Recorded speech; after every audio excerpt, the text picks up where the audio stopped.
Good morning friends. सो आप सबका फिर से एक बार कराड़े फिजिक्स के लेक्चर में स्वागत है। हम बेसिकली डिस्कशन कर रहे थे about very important topic that is electrostatics. और ये इलेक्ट्रोस्टैटिक्स में हमारा आज का जो डिस्कशन होगा that is related with Gauss theorem के एप्लीकेशन। ठीक है, एप्लीकेशंस ऑफ गॉस थ्योरम। उसमें से हमने पहले दो एप्लीकेशन को स्टडी कर लिया था। ठीक है, जिसमें हमने पढ़ा था कि बेसिकली क्या होता है कि स्फीयर है तो उसके सराउंडिंग में कोई भी पॉइंट दिया गया तो वहां पे इंटेंसिटी कितनी होती है, एज वेल एज आपको अगर सिलेंडर दिया गया तो उसके सराउंडिंग के पॉइंट को इंटेंसिटी कितनी होती है। आज हम new point that is third application study करेंगे कि आपको जो भी बॉडी के बारे में डिस्कशन किया जा रहा है वो बॉडी की शेप कोई फिक्स नहीं है, मतलब बॉडी ऑफ एनी शेप आपको दी गई है एंड उस केस में आपको क्या करना है, इलेक्ट्रिक फील्ड इंटेंसिटी फाइंड करनी है again by using Gauss law. तो हम क्या करेंगे, देखो सबसे पहले वही प्रोसीजर, हमें कोई भी शेप की बॉडी की यहाँ पे डायग्राम ड्रॉ कर लेंगे। अभी कोई भी शेप की बॉडी है इसके ऊपर चार्ज होना कंपलसरी है, क्योंकि चार्ज होगा तभी ये खुद के सराउंडिंग में इलेक्ट्रिक फील्ड प्रोड्यूस कर सकती है एंड इलेक्ट्रिक फील्ड आएगी तभी हम उसकी इंटेंसिटी मेजर कर सकते हैं। और आपको बोला गया है कि इसके सराउंडिंग में कोई भी एक पॉइंट दिया है ए, तो ए के ऊपर आपको इलेक्ट्रिक फील्ड इंटेंसिटी कैलकुलेट करनी है। ठीक है, तो देखो प्रॉब्लम क्या है, अभी अब तक जो बॉडी हम देख रहे थे वो सब सिमेट्रिकल थी, इसलिए हम पूरी बॉडी के ऊपर का चार्ज कंसीडर कर रहे थे एंड ये होल बॉडी का चार्ज रिस्पॉन्सिबल था for the production of electricity.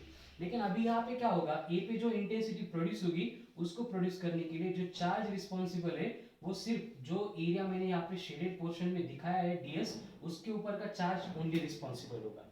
तो हम यहाँ पे एक अरेंजमेंट करेंगे, यहाँ पे जो ए पॉइंट है उसके नियर अबाउट जो भी छोटा सा एरिया डीएस है उसके ऊपर का चार्ज कंसीडर करके आगे प्रोसीड करेंगे। लेकिन यहाँ पे प्रॉब्लम इस तरह से है कि डीएस के ऊपर का चार्ज कितना है ये हमें मालूम नहीं है, तो हम यहाँ पे एक न्यू कंसेप्ट को इंट्रोड्यूस करते हैं that is surface charge density. ये आपको पहले से मालूम है। ठीक है, सरफेस चार्ज डेंसिटी। अब ये सरफेस चार्ज डेंसिटी मतलब क्या होता है कि charge per unit surface area, charge per unit surface area, इसका नोटेशन होगा सिग्मा एंड चार्ज मतलब क्यू एंड एरिया जो हम कंसीडर कर रहे हैं वो यहाँ पे बनेगा डीएस। इसका मतलब इस डीएस के ऊपर का जो चार्ज है उसका मैग्नीट्यूड बन गया सिग्मा इनटू डीएस। ठीक है, ये आगे हमें लगने वाला है। तो बेसिकली क्या है, देखो यहाँ पे हम गॉस थ्योरम का अप्लाई एप्लीकेशन देख रहे हैं। तो गॉस थ्योरम अप्लाई करने के लिए जो उसका लिमिटेशन था जिसको हम स्टार्ट में देख रहे हैं कि charges must be enclosed by the body, उसको फुलफिल करने के लिए हम क्या करेंगे, यहाँ पे एक सिलिंड्रिकल सरफेस ड्रॉ करेंगे जो डीएस के चार्ज को एनक्लोज करेगा एंड इस पॉइंट ए में से पास होगा। इस तरह से हमने ये सिलेंडर ड्रॉ किया, इसमें से पास होने वाली ये इलेक्ट्रिक फील्ड इंटेंसिटी बन गई। ठीक है, अभी तो बहुत सिंपल है, वही प्रोसीजर जो हम लास्ट टू एप्लीकेशन में कर रहे थे।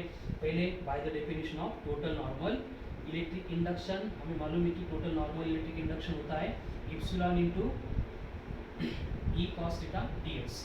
यहाँ पे मैंने इंटीग्रेशन नहीं लिया है, क्यों नहीं लिया इंटीग्रेशन, देखो कंडीशन क्या थी, जब हमने स्फीयर देखा था, सिलेंडर देखा था, हम छोटा सा एरिया डीएस लेते थे फिर पूरा एरिया कंसीडर करते थे। लेकिन यहाँ पे जो है ए के ऊपर इंटेंसिटी प्रोड्यूस करने के लिए सिर्फ डीएस का चार्ज रिस्पॉन्सिबल है, तो हमें उसको इंटीग्रेट करके पूरे बॉडी के चार्ज के साथ कुछ लेना देना नहीं है, इसलिए उसको छोड़ देंगे, स्किप करेंगे।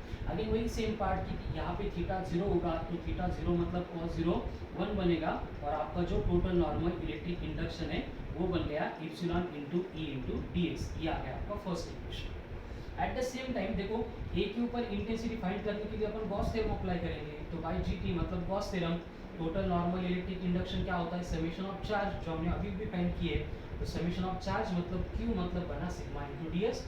ये हो गया आपका सेकंड इक्वेशन।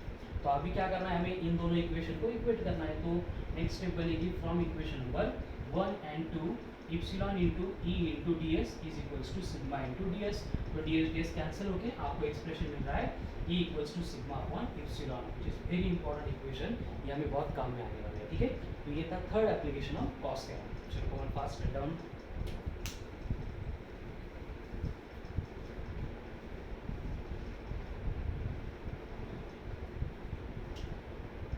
थर्ड के बाद में अभी आगे बढ़ते हैं, इसमें हम इलेक्ट्रिक फील्ड इंटेंसिटी फाइंड करेंगे related to charge plane sheet. अब ये प्लेन शीट मतलब क्या होता है, एकदम सिंपल कंसेप्ट है, जैसे कि हमारी एक नोटबुक होती है, नोटबुक का पेज अगर लेंगे और उसके ऊपर अगर अपन चार्ज डिपॉजिट करेंगे तो वो बिहेव करेगा as a charge plane sheet. ठीक है, तो हमें नेक्स्ट एप्लीकेशन स्टडी करना है, फोर्थ एप्लीकेशन वो है in case of charge plane sheet. ठीक है, तो क्या करते हैं बेसिकली एक प्लेन शीट कंसीडर करते हैं, इसके ऊपर हमें क्या करना है, इस तरह से चार्ज डिपॉजिट करना है। ठीक है, एकदम सिंपल है, एक थोड़ा सा बस कॉम्प्लिकेशन है, मैं एकदम सिंपल तरीके से उसको एक्सप्लेन करने जा रहा हूँ, अगर फोकस करेंगे तो आपको समझ में आएगा। ये इस तरह से प्लेन चार्ज शीट है, इसके बारे में भी हमें मालूम है कि इसके ऊपर सिग्मा मतलब ये क्या होगी, इसकी सरफेस चार्ज डेंसिटी बनेगी। ठीक है, तो इसके लिए चार्ज की वैल्यू कितनी बनेगी, क्यू बनेगा सिग्मा इंटू डी एक्स, ये हमें आगे लगने वाला है। ठीक है, तो अभी कंडीशन क्या है, देखो हमें इस प्लेन शीट के सराउंडिंग में कोई भी एक पॉइंट है, जैसे कि मैंने यहाँ पे कंसिडर किया है पी, यहाँ पे क्या करना है, इलेक्ट्रिक फील्ड इंटेंसिटी कैलकुलेट करनी है। तो वही प्रोसीजर है, देखो जैसे पी पे इंटेंसिटी फाइंड करने के लिए हमें अगर गॉस थ्योरम अप्लाई करना है, तो गॉस क्या बोलता है कि पी के ऊपर इंटेंसिटी प्रोड्यूस करने वाला जो चार्ज है वो एनक्लोज होना चाहिए, लेकिन यहाँ पे चार्ज कौन सा है, इस प्लेन शीट का, वो भी पूरा नहीं, पी के बाजू में जो चार्ज होगा वही रिस्पॉन्सिबल है इंटेंसिटी प्रोड्यूस करने के लिए। तो हमें उसको एनक्लोज करने के लिए यहाँ पे एक सिलिंड्रिकल सरफेस कंसीडर करना पड़ेगा, जो पॉइंट पी में से भी पास होता है, एंड यहाँ का जो भी पर्टिकुलर एरिया का चार्ज होगा जो पी के सराउंडिंग में, उसको वो एनक्लोज करेगा। लेकिन ये सिलेंडर सिमेट्रिकल होना चाहिए, इसलिए यहाँ पे खत्म नहीं होगा, ये सिलेंडर इस तरह से एक्सटेंड करेगा। तो यहाँ पे हमें क्या करना पड़ेगा, जैसे पॉइंट पी यहाँ पे लिया था, सेम पॉइंट पी डैश हमें अपोजिट साइड में लेना पड़ेगा, उतनी डिस्टेंस पे, तभी ये सिलिंड्रिकल कंप्लीट होके यहाँ पे सिमेट्री बनेगी। ठीक है, for demonstration I will show you, जैसे कि ये नोटबुक का पेज है जिसको हमने प्लेन शीट कंसीडर किया है, एंड कंडीशन ये है कि इसके इस साइड में, इस साइड में, दोनों साइड में हमने चार्ज को डिपॉजिट किया है, और आपको बोला गया है कि पॉइंट यहाँ पे, जिस पॉइंट पे अपन इंटेंसिटी फाइंड कर रहे हैं, तो इस पॉइंट पे इंटेंसिटी प्रोड्यूस करने के लिए रिस्पॉन्सिबल बस इस एरिया का चार्ज होगा। तो हमें क्या करना पड़ेगा, इस पॉइंट में से पास होने वाला एक सिलेंडर जो इतने चार्ज को एनक्लोज करेगा, ड्रॉ करना पड़ेगा, जैसे हमने डायग्राम में ड्रॉ किया है। लेकिन ये सिलेंडर यहाँ पे सिमेट्रिकल होगा, तो कंडीशन क्या बनेगी कि जितने डिस्टेंस पे ये पॉइंट है, उतने डिस्टेंस पे हमें और एक पॉइंट मिलेगा, एंड दोनों की इंटेंसिटी इस केस में कंसीडर करना नेसेसरी है, कंपलसरी है, तभी गॉस यहाँ पे अप्लाई होगा। क्लियर है, यही डेमोन्स्ट्रेशन हमने डायग्राम में शो किया है। तो आगे प्रोसीड करते हैं, वही हमारी सिंपल प्रोसीजर। पहले by the definition of T N E I, क्या बोलती है डेफिनेशन, बोलो, by the definition of T N E I ये बनेगा epsilon into E into D S. देखो अब ये डी एस मतलब कौन सा डी एस, डी एस मतलब ये भी डी एस है, ये भी डी एस है, एंड ये भी डी एस है। अभी ये डी एस मतलब वो डी एस है जिसके ऊपर चार्ज डिपॉजिट किया है, ये डी एस मतलब ऐसे एरिया है जहाँ पे अपन इंटेंसिटी फाइंड कर रहे हैं। डायग्राम में ये दो एरिया अपन कंसीडर कर रहे हैं, इसलिए हमें ये डी एस के साथ में 2a नंबर यूज करना पड़ेगा। ये बन गया आपका फर्स्ट इक्वेशन।